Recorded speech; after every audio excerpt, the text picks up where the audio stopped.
I'm breaking up with my pregnant girlfriend because I don't want to be a father. Ada for breaking up with my pregnant girlfriend because I don't want to be a father. I, 25M, had been with my now ex, 23F, for a little over 3 months. I always made sure we used lots of precaution when having sex. She was on birth control, and I always used condoms. I wanted to avoid a child. I have known for a long time that I do not want children. I find them annoying, and they would severely limit my ability to do the things I enjoy, traveling, outdoor stuff, etc. Unfortunately for me, my ex didn't have her period when she was supposed to, and it turns out she's now pregnant. She came to me and told me she was pregnant. The first thing I did was suggest an abortion.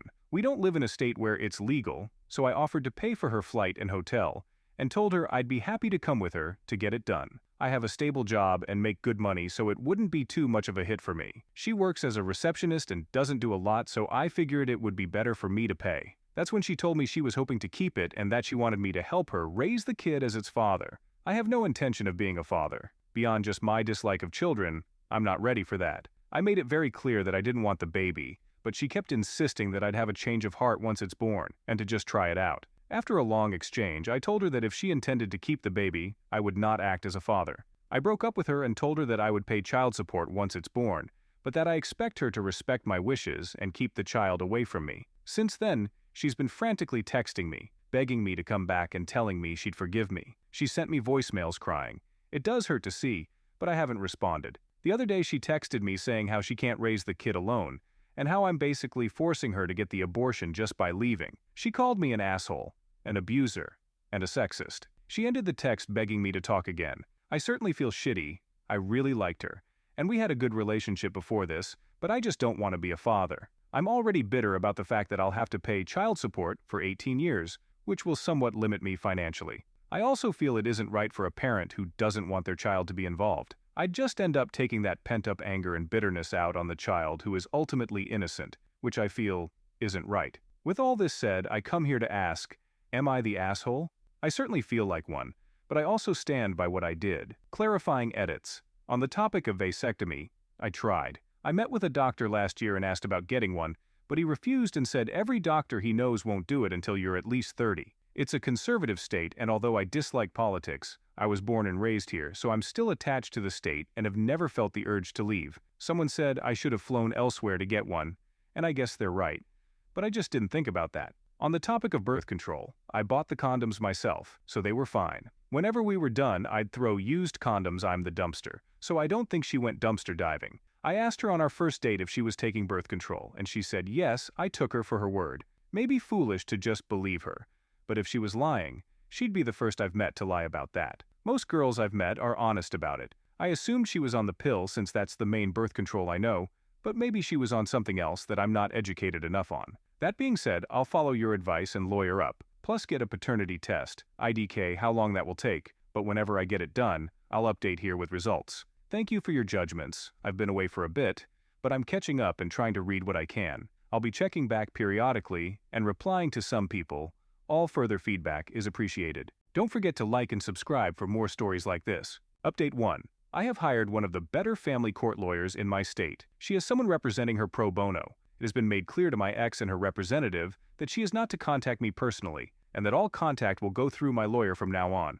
A paternity test is scheduled for next Wednesday. I don't know how long it will take to get results, but the test is happening. If the child is mine, we will go to court to determine child support payments and will set up the process for me to sign away my rights. Another clarifying edit. I was gone for a while, and while reading through some comments, I have found a topic I'd like to clarify for anyone left who still checks here and cares. At the beginning, I said I made sure to use lots of precautions. I had thought people would take away from that. The idea that I had made my intention to not have kids clear at the beginning. Just wanted to make that clear. She told me she wasn't looking to have kids. I should have been clearer about this, I guess. I was under the assumption that she didn't want kids, which is why I was blindsided by her change of heart once she was actually pregnant. I understand it happens, feeling change or whatever, but for me it was a big shock. When I go to get the paternity test started, she will also have an ultrasound and we'll talk then. I'll update on Wednesday. By the way, the text will take a few days to process, so I'll also update with results. Relevant comments. Commentator asks about providing emotional support and getting back together with the XOP. I don't want to give her emotional support and lead her on. If I'm around, she'll think I plan to get back together and be a present father, which I don't want. She should know I don't want the kid, That way she's more likely to go through with an abortion or adoption. I also don't want to be present for the birth for similar reasons. Plus, I'm pretty certain that even if I did change my mind on the kid, I wouldn't want to be with her. She expects me to get back together with her to raise the kid, but if I did end up seeing the kid and wanting her, I'd have to go through some annoying legal procedure to try and secure joint custody or something. That is a mess in so many ways that it isn't worth suffering through. I'm still certain I don't want the kid, but if I suddenly change my mind to want the kid and then didn't get any custody, that would be pretty depressing. I'd rather just stay unattached and deal with any regrets I have later. Commentator asks about his family, their support, and the future. OP, there's a lot to unpack here, so I'll try to go piece by piece. Obviously, what you've experienced is very difficult, so I'm sorry about that. I'm glad you found yourself. About my parents, yes, they want grandkids. They have been hounding me ever since I turned 20 when I'm going to give them grandkids. I've already told them I don't want kids, and my sister is lesbian, so they're really disappointed at this point. If they found out about the kid, and that I was leaving, they would be furious.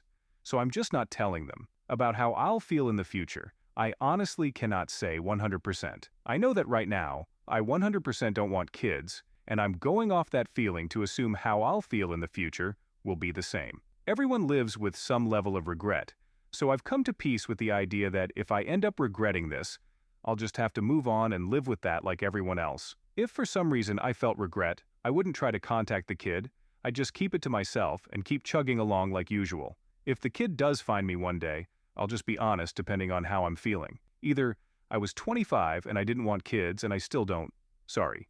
Or I was 25 and I thought I didn't want kids. I wasn't ready. It's been one of the biggest regrets of my life and I'm sorry. Depending on how I'm feeling. Most likely the former. I don't know what gave you the impression that I've softened to the idea of having kids. I still firmly don't want kids. I just feel pity for the child, because it isn't really their fault. I don't exactly feel good about leaving the child on a moral level, but on a personal level, of what is best for me, I feel very confident in leaving. It's certainly a selfish decision, but I've been very upfront with the fact that I'm a selfish person. I feel bad about it, but I'm putting myself and my own personal needs first in this situation by doing what I think is best for me. Comment. It's extremely unlikely that she would give up the baby once she's already got the child in her arms and goes through the process. It's extremely emotional, and we're wired to take care of our young. The chances of her giving up the baby are like 2%. She really needs to stop hoping you're all going to be a happy family someday, because this is awful for her self-esteem. She can be happy as a single mother, even if it's very hard. Does she have family willing to help? Her own parents? Motherhood is a huge adjustment, and doing it with zero support is awful. PPD is not a joke. She can totally do this without you, but it would be a lot better if she had at least some support from her family. OP.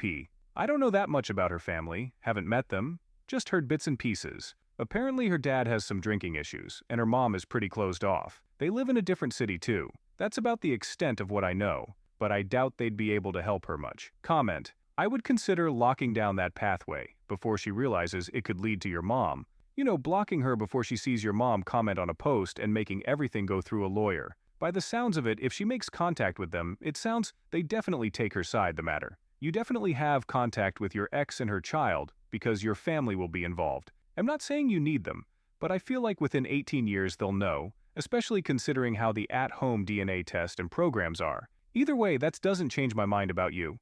You're making the right call here and now, balls in your ex's court. I don't know if you're considering moving cities, but if you should increase the odds of you having no contact. I live near and work in a city of 1.5 million people, and I still have made contact with people I never thought I would again. OP. I don't have a Facebook, so my mom doesn't comment on my posts, but I'll take the advice and block my ex. I have a good job, and I like my apartment a lot, so I don't plan on moving from my city. Even if I see them, I plan to get some sort of legal agreement signed through my lawyer, prohibiting direct contact, so hopefully they'd just have to ignore me if they saw me. Update 2. Sorry for the lateness, but I got the test done and the results are in. The baby is a girl and is indeed mine. When I saw my ex, I had a talk with her. We talked about birth control, and she told me she was on birth control and had no intention of having children. But once she found out she was pregnant, she changed her mind. I believe her.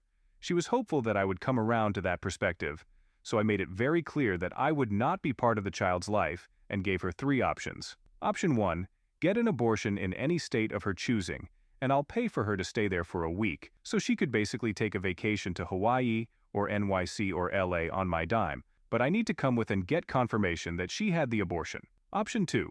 Put the child up for adoption, and I'll pay for all the medical expenses that come with having a child. Option 3. Keep the child, and I pay my court-ordered child support, sign away my parental rights, have my name taken off the birth certificate, and have absolutely zero involvement with her or the child beyond my monthly payments. It was a tough conversation, and she didn't take it well. She ended up crying for a while. She kept telling me that I would be a loving and kind dad, asking me to try fatherhood and think about how well our relationship was going before this happened, and to imagine our future together with a daughter. I told her I'm still firmly against fatherhood, and she was devastated. She refuses to get an abortion, but is scared to be a single mother at 23 even though she wants the child. She told me that if I'm with her during the birth, see and hold the child, but still feel nothing for the baby, after all that, then she will consider adoption. She also said if I change my mind about fatherhood, she will be waiting with open arms to enjoy parenthood together as a loving family, and would hope I'd propose. I have made it very clear I don't want any involvement. I'm not sure what I should do, since I would prefer for the baby to be put up for adoption, rather than must pay child support for 18 long years, but I also don't want to be around the baby at all, or present during the birth. Advice is appreciated. Comment. The fact that she's found out the sex suggests there's no way she's going to terminate or give it up for adoption, so it looks like option 3 is going to be the outcome here. We have come to the end of our story. Don't forget to like and subscribe for more stories like this. Tell us what you think about this story in the comments.